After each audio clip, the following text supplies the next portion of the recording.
hal-hal apa yang dalam perawatan yang membedakan ketika kita nanam musim hujan dengan di musim biasa?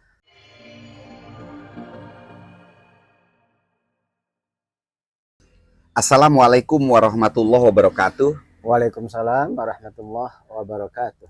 Salam sehat untuk kita semua. Pemirsa, masih bersama Kang Wahid. Pada kesempatan sekarang, bahasan yang sekarang akan kita bahas yaitu tentang perawatan cabai di musim hujan. Ini juga karena banyak permintaan untuk membahas tentang bagaimana perawatan cabai di musim hujan, Kang Wahid. Ya, betul. Nah, perawatan cabai di musim hujan ini tentunya menyangkut dua hal, ya. Aplikasi pupuk Betul. Dan aplikasi pestisida ya. Di musim hujan. Nah, sebelum kita membahas apa sih yang perlu kita aplikasikan, berikan gambaran umum dulu oleh Kang Wahid, hal-hal penting yang harus kita perhatikan ketika di musim hujan dalam melakukan penanaman cabai ini. Ya, jadi identiknya penanaman cabai di musim penghujan ini ya, orang kiprahnya satu menuntut harga yang lebih dari biasanya. Ya, pasti karena itu ketemu harga mahal biasanya. Insya Allah biasanya gitu. Walaupun sekarang masih rendah. Masih rendah, tapi biasanya identik orang mengejar target harga. Walaupun dengan segala rintangan, resiko, kemudian biaya lebih karena interval yang dipadatkan. Gitu ya. Iya. Yang terpenting, yang paling sangat berhasil fokus itu kan di fungisidanya. Dan proteksi bagaimana pohon itu tidak layu waktu menjelang panen. Ini yang menarik. Jadi gini pemirsa, memang resiko dan tingkat kesulitan di musim hujan ini sangat berbeda. Kompleks. Kita berhadapan dengan banyak masalah. Tapi tentunya sebagai hukum yang sudah mungkin wajar ya, hukum ekonomi maksud saya. Artinya di mana ada kesulitan, nilai tambahnya juga biasanya lebih gitu kan. Jadi memang ketika kita melakukan penanaman di musim hujan ini, kalau berhasil nilai tambahnya biasanya lumayan. Dengan segala resiko.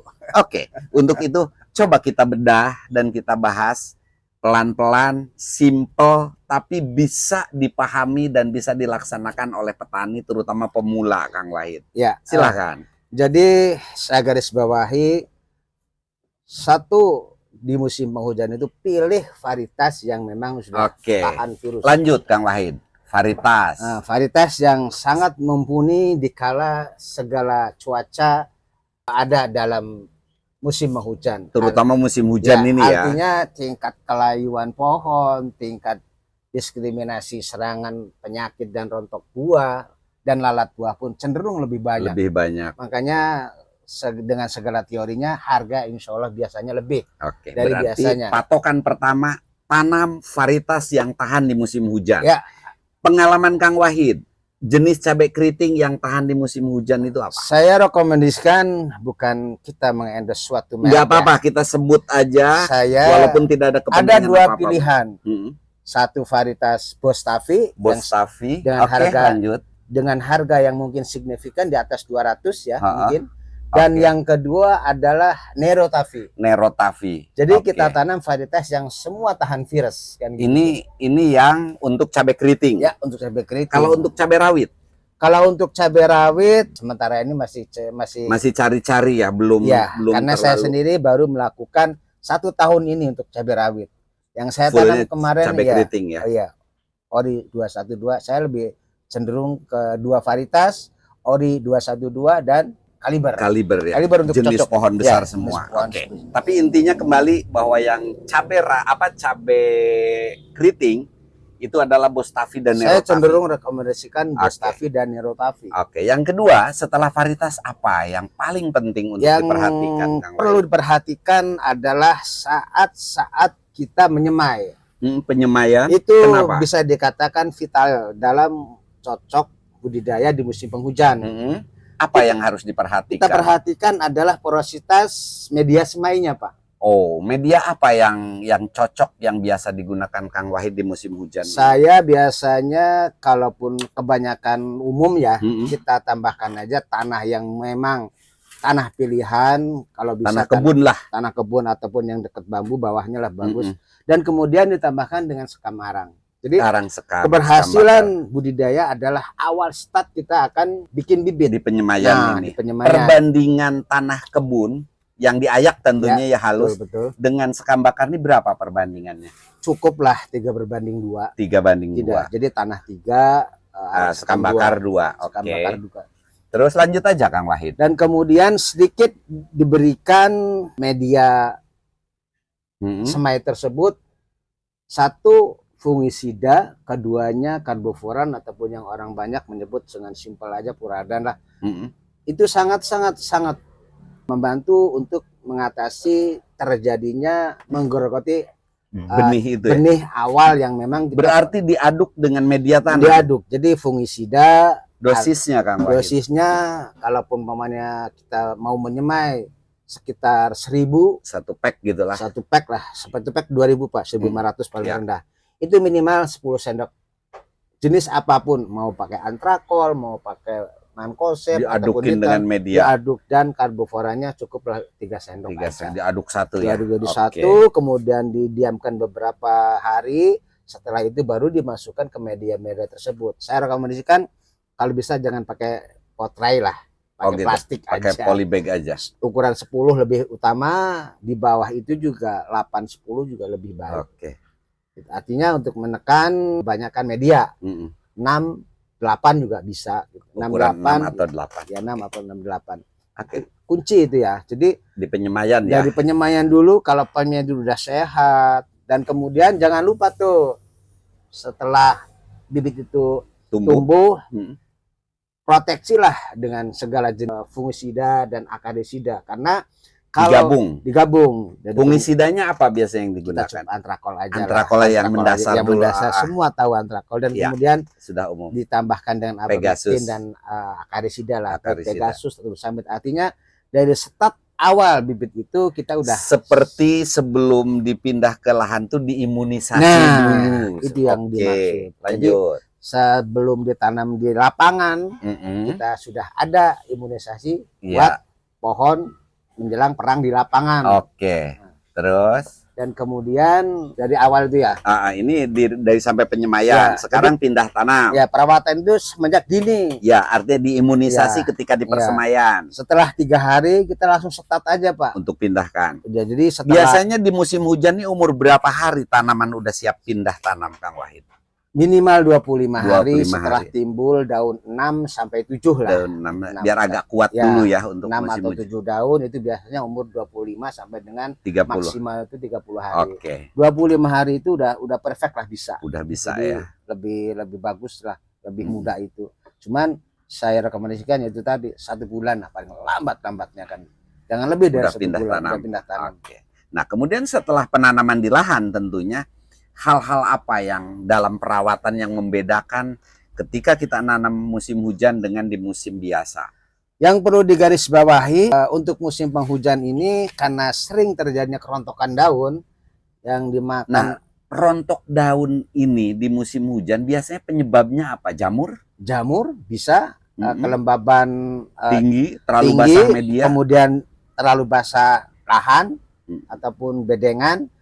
Saya instruksikan kalau musim penghujan itu ya disarankan lah untuk pupuk foliar daun ataupun penyampaian melalui daun. Kalau bisa jangan lakukan. Jangan lakukan di daun. Jadi pemupukan melalui akar lebih maksimal. Kalau saya sih musim hujan nggak saya sarankan ya. Tidak menyemprot ke daun ya. Terkecuali JPT lah. Artinya JPT itu kan mungkin intervalnya 2 minggu bisa lah. Jadi kita lebih maksimalkan pupuk akar, lebih efektif kocor apa tajuk ditancap?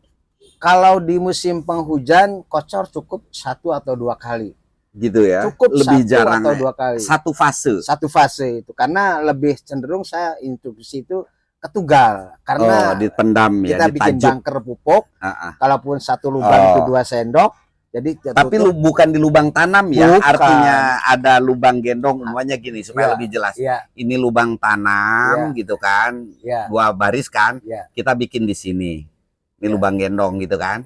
Bisa di dalam, bisa di luar kan gitu. Ya bisa di sini, bisa di tengah kan. Atau gitu. Di tengah seperti ini. Jadi semacam bangker pupuk ya, gitu. Jadi yang lebih saya sarankan adalah penugalan setelah dikocor 2 kali.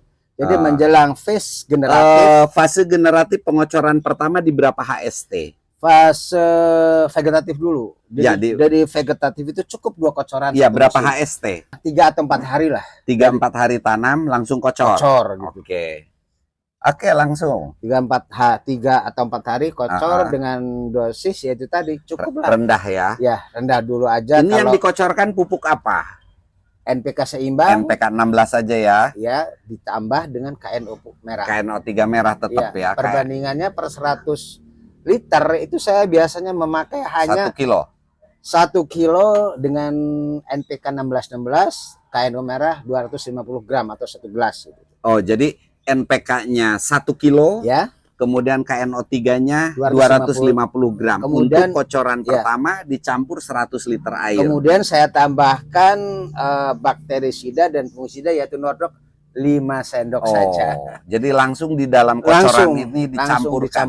Nordok ini pemirsa kandungannya adalah fungisida dengan bakterisida ya, tembaga dan bakterisida. Tembaga juga ya. Oke. Karena Nordok. sistem fungisida tembaga itu akan menjaga akar, Pak. Oke. Karena kita jaga dari akar dulu. Nah, dari kocoran pertama ke kocoran kedua ini berapa hari intervalnya? 5 hari boleh. 5 hari dengan ini yang sama. Ya.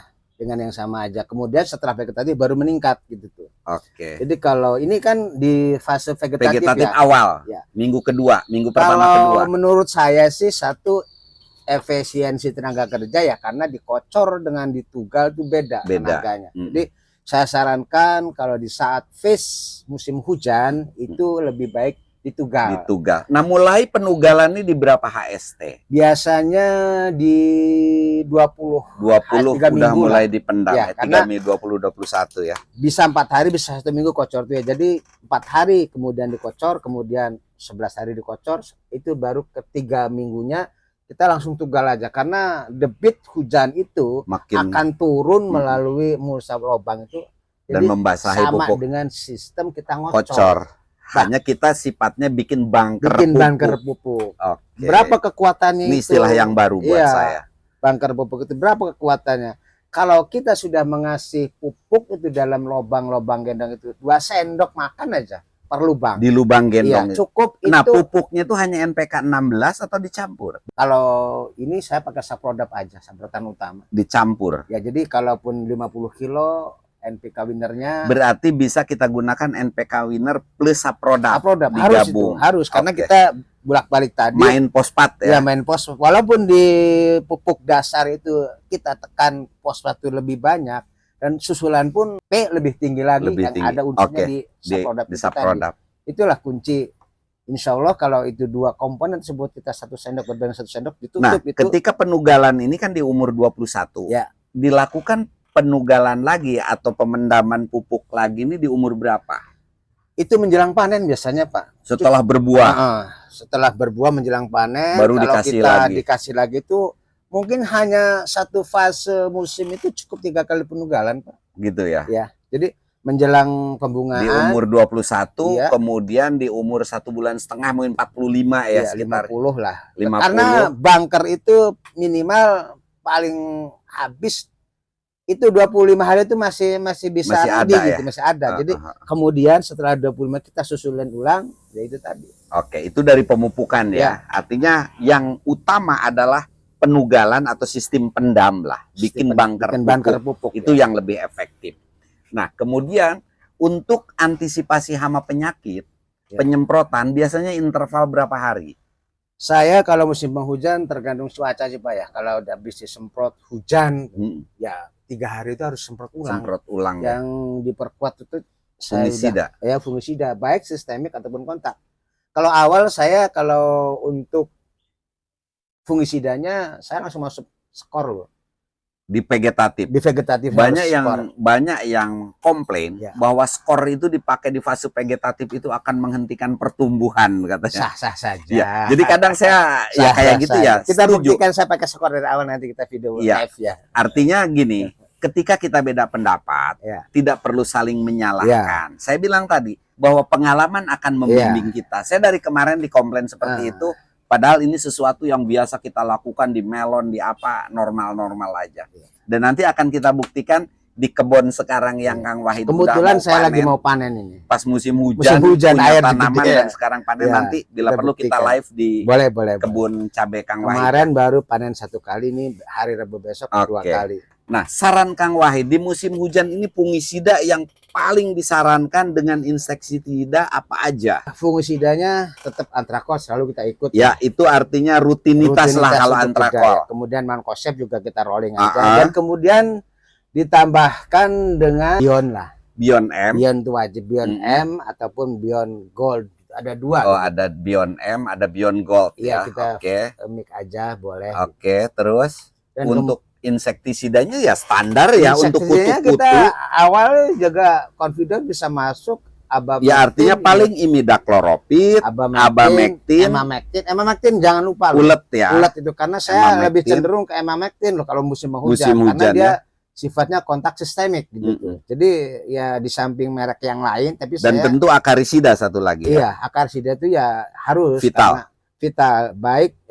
Saya lebih cenderung ke merek Pegasus dan Pegasus. Jadi rolling 1 hari ini penyepraian Pegasus, kemudian hari berikutnya turun lagi ke Summit. Selalu begitu. Itu berapa hari intervalnya? 3 hari kalau akarisida ya minimal 1 minggu lah. 1 minggu ya. Paling jarang tuh 1 paling minggu. Jarang maksimal itu 10 hari. 10 hari. Yang ideal itu 1 minggu. 1 minggu. Jadi ya, kita bisa. Untuk mematikan telur ulat, karena musim hujan itu gila dengan telur kupu-kupu yang akan jadi ulat itu, Pak. Banyak ya. Makanya Emamectin itu ini juga ya inti bisa juga. Membunuh juga. Akarisida itu bisa membunuh ulat, telur ulat yang akan jadi ulat gitu. Kalau fungisida seperti Bion M atau Bion Gold, kan kendala di musim hujan itu biasanya paling mudah adalah busuk batang. Ya. Apakah bisa mengendalikan itu? Pencegahan untuk busuk batang identik dengan, menurut saya sih, karena akarnya terganggu, Pak ya. Jadi kembali ke akar itu. Akar juga, makanya saya berbicara di sini mungkin kita lebih cenderung kalau di batang utama itu lebih cenderung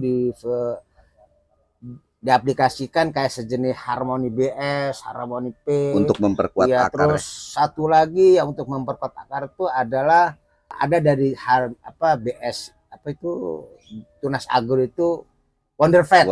Wonderfat adalah ya dulu sering kita coba di melon. Iya, Wonderfat itu tidak disarankan dikosor di lubang tunggal. Boleh langsung di lubang tanam.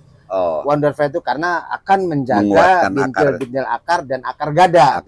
Itu yang sudah saya sering pergunakan setelah tanam, dan selanjutnya sampai per 2 minggu lah cukup. Per 2 minggu cukup aplikasi itu. Dan kemudian kalaupun penasaran tetap untuk mengangkat pH tanah itu kayak sejenis power soil asam amino, asam humatnya itu kalau yang begitu langsung di batang juga nggak apa-apa. Artinya untuk tambahan. Tapi ini kita bicara yang inti, inti aja gitu. Buatnya. Jadi bibit, olah lahan, terus pupuk yang imunisasi. Jadi kalau saya coba review bahwa ketika di musim hujan, yang paling inti pertama adalah pilih varietas yang cocok di musim hujan. Yang kedua, perhatikan penyemaian. Itu dari media tanam sudah kita siapkan media tanam. Ada campuran fungisida dengan nematisida ya. Betul. Oke, ini yang harus kita perhatikan. Dan sebelum pindah tanam, lakukan imunisasi. Artinya semprot dulu dengan insek dan fungisida minimal yang kita gabung. Minimal 2 kali disemprot ketika masih di persemaian. Baru lakukan penanaman. Pupuk usahakan yang lebih tinggi adalah fosfat. Dengan teknik ditugal. Pengocoran cukup 2 kali. Dan perlu digarisbawahi, boleh jangan pergunakan pupuk daun di akar. Itu catatannya. Hindari penggunaan pupuk daun di musim hujan. Tapi ya kalau orang berkata itu lebih baik. Ya pendapat lagi. Kalau saya enggak. Ini kita saran bagaimana ada ideal, ada maksimal gitu kan. Yang berikutnya fungisida sudah sangat umum di kita kenal antara sistemik kontak, umum merek-mereknya itu ada Antrakol, kemudian ada Bion M, ada Bion Gold. Tapi intinya adalah bagaimana perjalanan atau proses di atas ini ketika dilakukan dengan baik, mungkin masalah-masalah juga Ya, minimal insya Allah akan bisa teratasi. teratasi dan bisa dikurangi Iya. gitu yang Kang Wahid. Karena sepengetahuan pengalaman saya, kalau ditambahkan pupuk daun itu biasanya Cepat bercak, bercak dan rontok. rontok. Jadi kalau Musim hujan beda. ya beda banget. Jadi kalaupun mau kita lewat bawah. Lewat bawah Jadi ya, itu tadi solusinya kita tambahkan bakterisida dan fungisida itu ya satu merek tadi itu udah dengan cukup pupuk ya. Oke. Gitu. Jadi itu pemirsa, kurang lebih perawatan di musim hujan secara singkat. Kami sadar ini bukan konsep yang terbaik, tapi kami hanya bercerita dari perjalanan pengalaman. Ya.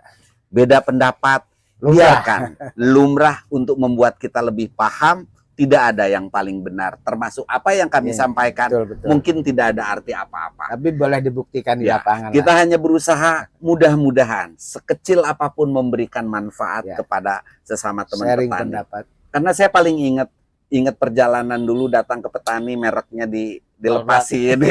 Itu pengalaman yang membuat kita ketawa ya, Kang Wahid. Jadi seperti itu. Pemirsa, mungkin itu yang dapat kami sampaikan. Saya dengan Kang Wahid pamit undur diri. Sampai ketemu lagi di video-video berikutnya tentang bahasan cabai dengan berbagai macam masalahnya. Semoga ada manfaatnya. Billahi taufik wal hidayah. Assalamualaikum warahmatullahi wabarakatuh. Waalaikumsalam warahmatullahi wabarakatuh.